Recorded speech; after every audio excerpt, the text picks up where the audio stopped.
தினமும் ஒரு தேன்துளி.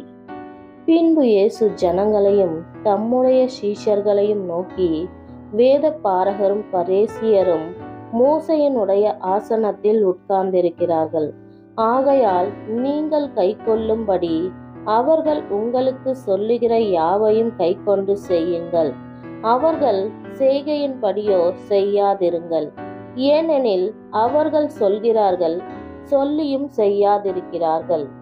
சுமப்பதற்கரிய பாரமான சுமைகளை கட்டி மனுஷர் தோளின் மேல் சுமத்துகிறார்கள். தாங்களோ ஒரு விரலினாலும் அவைகளை தொடமாட்டார்கள். தங்கள் கிரியைகளை எல்லாம் மனுஷர் காண வேண்டும் என்று செய்கிறார்கள்.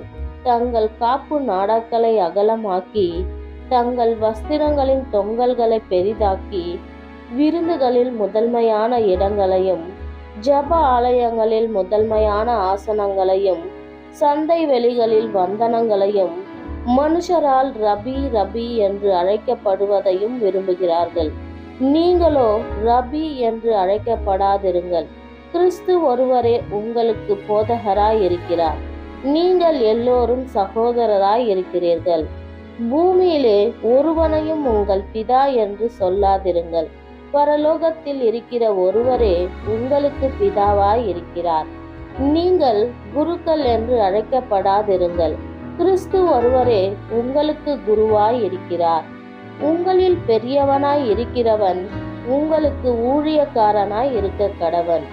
தன்னை உயர்த்துகிறவன் தாழ்த்தப்படுவான், தன்னை தாழ்த்துகிறவன் உயர்த்தப்படுவான். ஆமேன்.